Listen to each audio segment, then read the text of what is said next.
Hello friends, आज के इस वीडियो लेक्चर में आपका स्वागत है। आज हम बात करने वाले class 12th biology chapter number 1 Pushpi पादपों में लैंगिक जनन।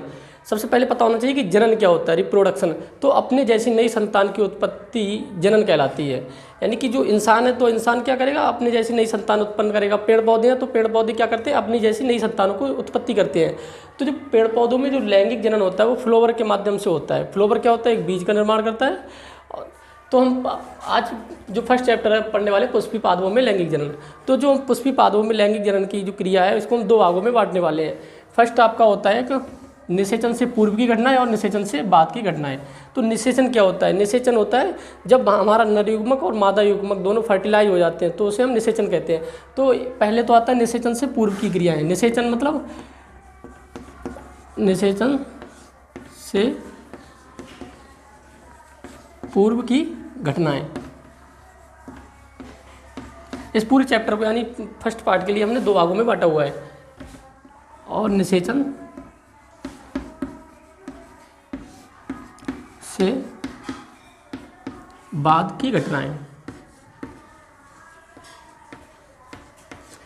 निषेचन से पहले की घटनाओं में क्या होता है, जो हमारा देखो नर युग्मक और मादा युग्मक का निर्माण होता है। यानी कि जो हमारा पुष्प होता है छोटे से क्या होगा, बड़ा होएगा।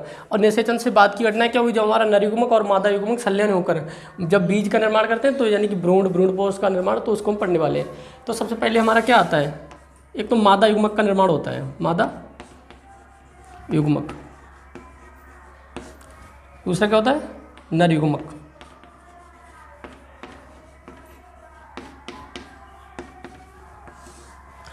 तब देखते हैं मादा युग्मक में क्या होता है। इसमें हम क्या क्या पढ़ने वाले हैं। तो यहाँ पे आता है आपका अंडक। अंडक का निर्माण कहाँ होता है, अंडाशय।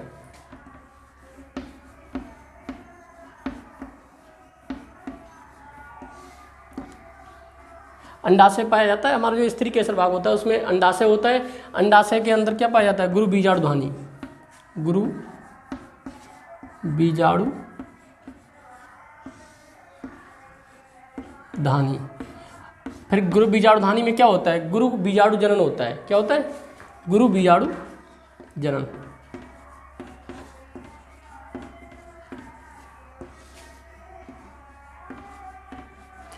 गुरु बीजाणु जनन के बाद क्या होता है, यानी गुरु बीजाणु यानी कि हमारे क्या बन जाते हैं, गुरु बीजाणु का निर्माण हो जाता है। गुरु बीजाणु यानी कि इसको बोलते हैं मादा युग्मक।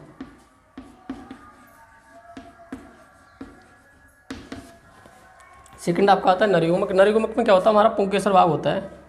पुंकेसर। पुंकेसर के अंदर पाए जाते हैं आपके परागकोश। परागकोश।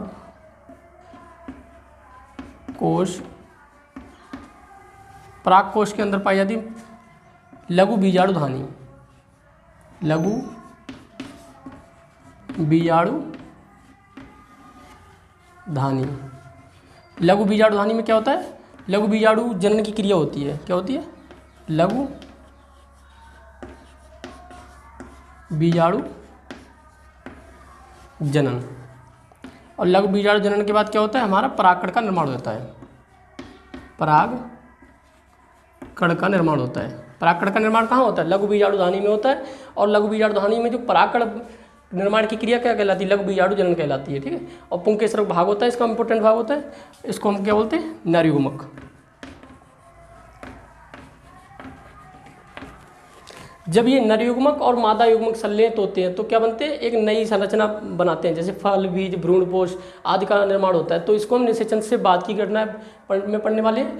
तो और निषेचन से पूर्व की घटनाओं में हम इतनी चीज़ों को पढ़ने वाले हैं। तो ये हमारा जो फर्स्ट चैप्टर है इसका हमारा क्या है, ये पूरा सिमरी है। यानी कि अंडक, अंडाशय, गुरु बीजाणु धानी, गुरु बीजाणु जनन, गुरु बीजाणु का निर्माण हो जाएगा। फिर आपका नरभाग में क्या होता है, पुंकेसर पाया जाता है। पुंकेसर के अंदर परागकोश होते हैं। परागकोश में लघु बीजाणु धानियाँ होती हैं जिसमें लघु बीजाणु जनन की क्रियाएं होती हैं। और लघु बीजाणु जनन बनने के बाद हमारे परागकण का निर्माण होता है, जो हमारा क्या है, नर युग्मक है। तो आज के इस वीडियो लेक्चर में हम पहले तो फ्लोवर में जितने भी पार्ट होते हैं उनको पढ़ने वाले हैं। तो आप समझ जाएंगे कि ये सारी चीज़ें क्या होती हैं।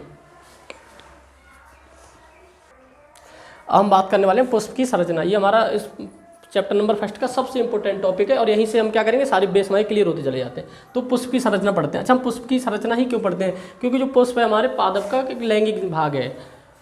तो सबसे पहले आता है हमारा एक भाग आता है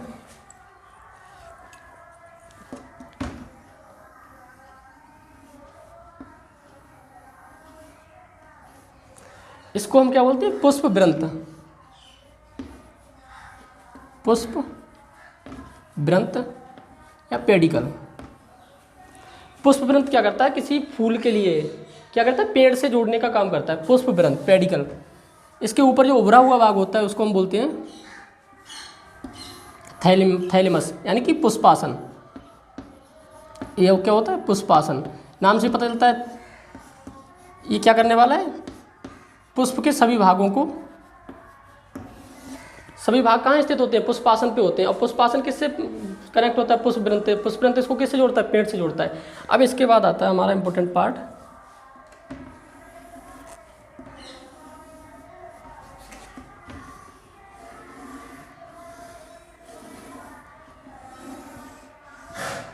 इसको हम बोलते हैं बाह्य दलपुंज। क्या बोलते हैं, जब एक की बात आती है तो इसको बोलते हैं बाह्य दल, बाह्य दल। लेकिन जब इसका ग्रुप होता है, यानी सबको मिला के क्या बोलेंगे, मतलब ये 3 4 हैं तो चारों को जब बनाने की बात होगी तो इसको क्या बोलेंगे, बाह्य दल पुंज। और ये हमारे किस कलर के होते हैं, ग्रीन कलर के पाए जाते हैं।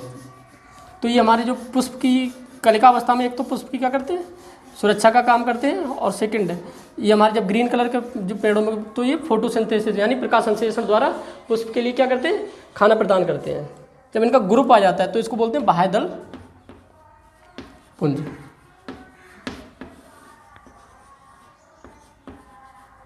यानी कि क्या है, ग्रुप है, सभी मिलके क्या बनाएंगे, बाह्य दल पुंज। और एक जब एक की बात आएगी तो बाह्य दल। काम क्या होता है, कलिकावस्था में पुष्प की मतलब इसका सुरक्षा का काम करते हैं। सेकंड, प्रकाश संश्लेषण की क्रिया द्वारा पुष्प के लिए भोजन निर्माण का कार्य करते हैं। सेकंड आता है आपका कली, यानी कि दल। इसको क्या बोलते हैं, दल। जैसे हम जातीय भाषा वालों को कली के लिए नाम से बोलते हैं, ठीक है।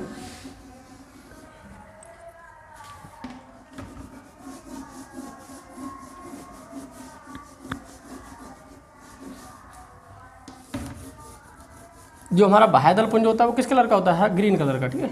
जो प्रकाश संश्लेषण की क्रिया द्वारा क्या करता है, खाने का निर्माण करता है।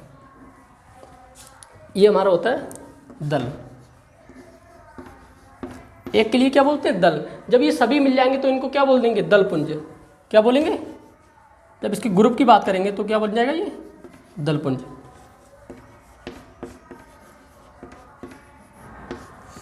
ये दलपुंज क्या करता है, ये देखो ये कलर्ड होता है। कलर्ड मतलब लाल कलर का हो सकता है, पीला भी हो सकता है। तो ये क्या करता है, कीटों को आकर्षित करने का काम करता है। क्या करता है, कीटों को आकर्षण, कीटों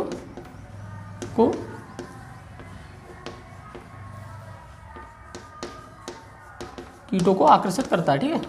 सबसे ज़्यादा इंपॉर्टेंट काम क्या होता है, इसको कीटों को आकर्षित करना होता है। अच्छा, कीट का क्या करते हैं, कीटों का इसमें पुष्प में क्या होता है, क्योंकि ये परागण की क्रिया को संपन्न कराते हैं। जो हमारा मादा युग्मक और नर युग्मक को क्या करते हैं, पास लेके जाते हैं। तो ये क्या कहलाता है, परागण कहलाता है। तो ये सबसे ज़्यादा इंपॉर्टेंट काम क्या होता है दल का। ये हमारा क्या होता है, रंगीन भाग होता है। कैसा भाग होता है, रंगीन भाग होता है और कीटों को आकर्षित करता है। तो जो ये दोनों हमारे दलपुंज और बाह्य दलपुंज, ये हमारे कैसे भाग होते हैं, ये हमारे सहायक जनन भाग होते हैं। कैसे भाग होते हैं, आवश्यक नहीं होते बट सहायक होते हैं, क्योंकि ये हमारे क्या कहते हैं, नए पुष्प की या बीज की जनन में क्या करते हैं, ये सहायता करते हैं। अब हमारे आते हैं 2 आवश्यक यानी इसेंशियल पार्ट।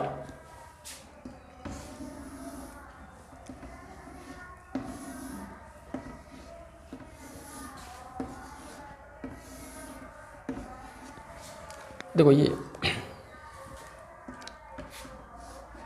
हमारा कहलाता है पुंकेसर। क्या कहलाता है, पुंकेसर। एक के लिए क्या बोलेंगे, पुंकेसर। अब जब ये सभी पुंकेसर मिलके क्या बनेंगे, पुमंग। और ये पुमंग कैसी संरचना है, एक पुमंग नर जनन संरचना है। देखो यहाँ पे लिखेंगे, यहाँ पे हम पुमंग, ठीक है। पुमंग की इकाई क्या कहलाती है, एक पुमंग के लिए क्या बोलेंगे, पुंकेसर। क्या बोलने वाले, पुंकेसर। पुंकेसर किन भागों से मिलकर बना होता है, इसको देखो क्या बोलते हैं, पुतंतु। इसके लिए क्या बोलते हैं, परागकोश। और यहाँ पे जो कनेक्शन होता है इसको क्या बोलते हैं, योजी। क्या बोलते हैं? तो देखो परागकोश, योजी और पुतंतु मिलकर क्या बनाते हैं? पुंकेसर। और बहुत सारे पुंकेसर मिलकर क्या बनाते हैं? पुमंग। और ये हमारे पुमंग कैसी संरचना होता है? नर जनन संरचना होती है, नर जनन संरचना होती है, ठीक है। जो हमारा पुंकेसर होता है किससे मिलकर बना होता है? पुतंतु, योजी और परागकोश। परागकोश के अंदर क्या होता है? पराग लघु बीजाणुधानी पाई जाती है और इसमें क्या होता है? लघु बीजाणु जनन क्रिया करके परागकण का निर्माण होता है, जो हमारा क्या होता है? नर जनन भाग होता है, नर जनन संरचना होती है।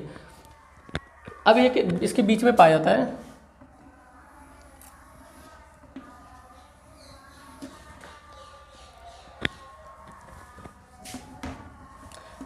इसको बोलते हैं हम क्या? अंडाशय, ओवरी।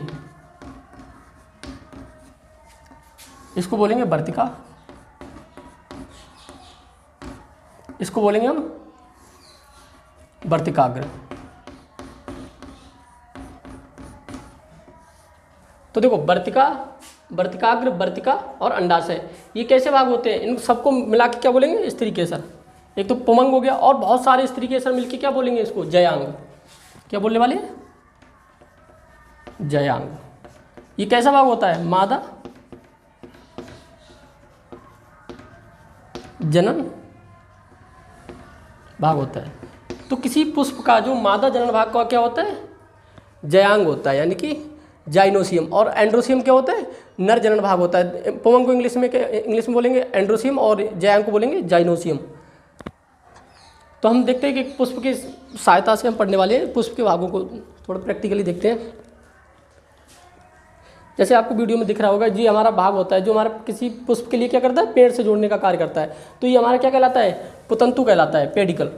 इसके बाद जो हमारा एक इस पर फूल के सभी भाग रेस्ट करते हैं, यहाँ पे जो फूला उभरा हुआ भाग होता है इसको क्या बोलते हैं? पुष्पासन।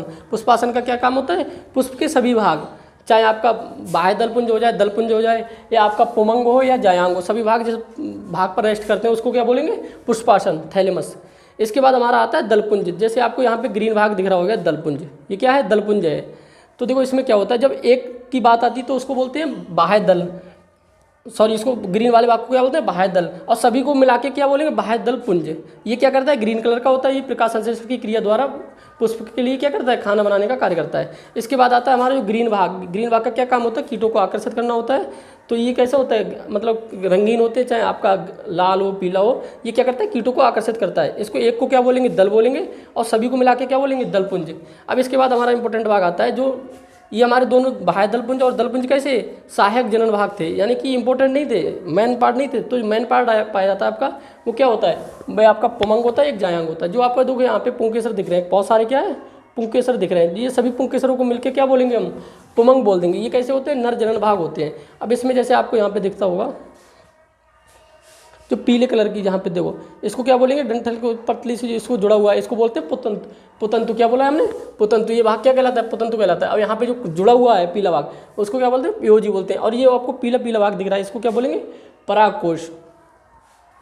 अब क्या आता है? जैसे हमारा एक आता है जयांग भाग। जयांग भाग यहाँ पे पाया जाता है, इसके बीच में उभरा हुआ भाग होता है, जिसको हम क्या बोलते हैं? जयांग बोलते हैं। जयांग में क्या क्या पाया जाता है? वर्तिकाग्र पाई जाती है, वर्तिका, वर्तिकाग्र, वर्तिका और अंडाशय पाए जाते हैं। और ये हमारे कैसे भाग होते हैं? मादा जनन भाग होते हैं। आई थिंक आप पुष्प के लिए समझ चुके हैं। तो इसी में हम क्या आगे के नेक्स्ट वीडियो में बहुत सारी चीज़ों को पढ़ने वाले हैं। जैसे हमारे पुमंग भाग होता है, पुमंग किससे मिलकर बना होता है? पुंकेसर। अब पुंकेसर में हम जो परागकोश होते हैं इनकी संरचना पढ़ने वाले हैं, इसको हम कंप्लीट पढ़ेंगे। अपने में खुद एक बहुत अच्छा सा क्वेश्चन हो जाता है। और यहाँ पे क्या होता है? मादा जनन भाग को पढ़ने वाले हैं, तो इसमें जैसे अंडाशय की संरचना पढ़ने वाले हैं या फिर परागकोश की संरचना, अनप्रस्थ काट का वर्णन करने वाले हैं।